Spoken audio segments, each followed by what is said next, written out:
Clippings from a captured German newsreel received through official War Department sources show how the German nation prepared for their present powerful counteroffensive on the Western Front. All places of amusement were closed. Everything was subordinated to the grim bid for a negotiated peace. Nazi women were drafted for war jobs as the German General Staff took over from Hitler the direction of the counterthrust against the Allied threat to the Rhineland.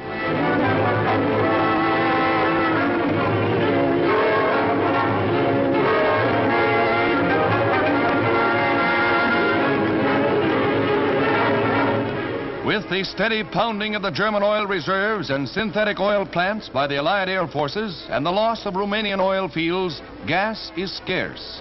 In munition centers, streetcars and trucks are loaded with supplies for the Nazi war machine. And heading toward the threatened West Wall, the trolleys drag the powerless trucks.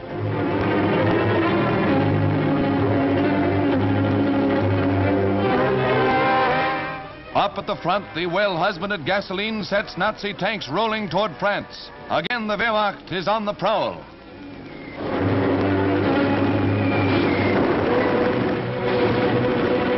V weapons, like the famous robot bomb, blast Allied positions.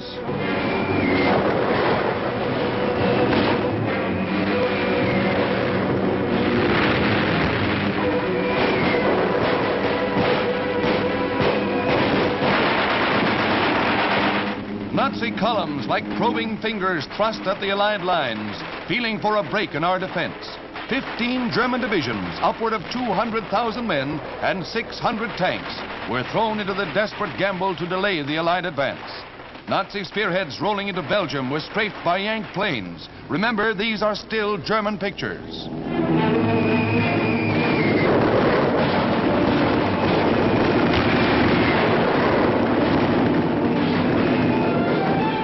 Nazi equipment takes a pounding from American bombardiers. And shifting over to the American lines, Yank artillery opens up on the advancing Germans.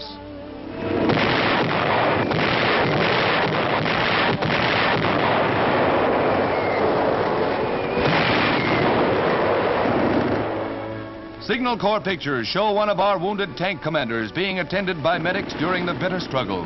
And make no mistake, the German breakthrough marked one of the bitterest battles the world has ever seen. Many prisoners were taken by both sides.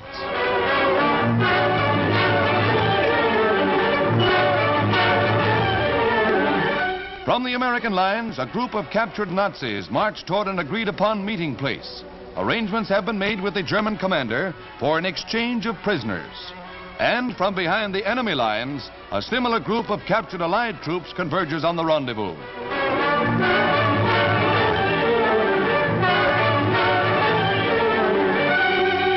Formal negotiations for the exchange are held as the two columns wait impatiently for release to their own forces.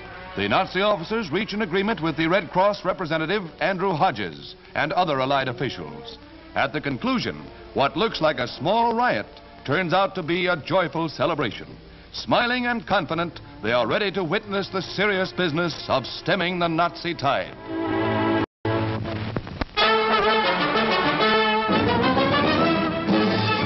America's new and deadly versions of the rocket-firing plane are about to give a Sherman tank the works at the Dover, Delaware Army Airfield.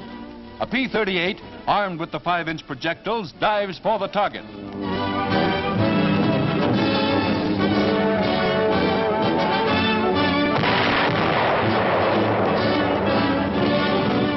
A P-47 makes the run, armed with the same 130-pound missiles aimed by the plane's glide.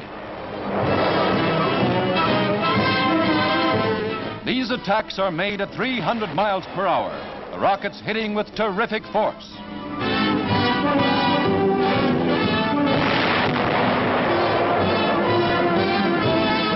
The plane swerves sharply to avoid flying fragments. The tank has really met its match from the air.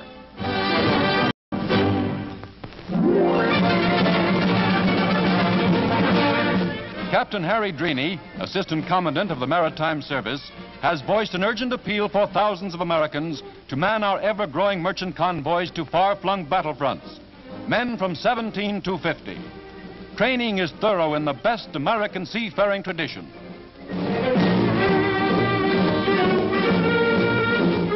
sinews of war must flow in an unceasing stream where and when they are needed.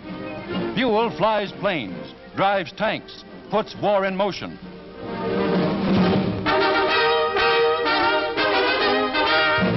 But it takes men, thousands of them, to keep America on the high seas. Apply at any Maritime Service Office or United States Employment Service. Keep 'em sailing to victory.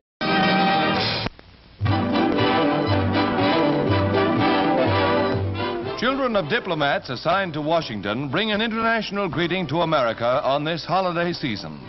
These children of the United Nations are what we are fighting for, as we all know. Miss America, for example. Charles Besterman of Poland. Ada Carrera from our good neighbor Mexico.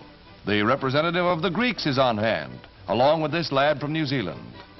Spain is also here in this pert miss, but our first greeting is from Cuba. Mucho gusto en desearle unas buenas Navidades y que el año 1945 le traiga al mundo la paz y la felicidad para todos. It gives me a great pleasure to wish you all a very Merry Christmas and that the new year 1945 may bring the world the peace and the happiness to all.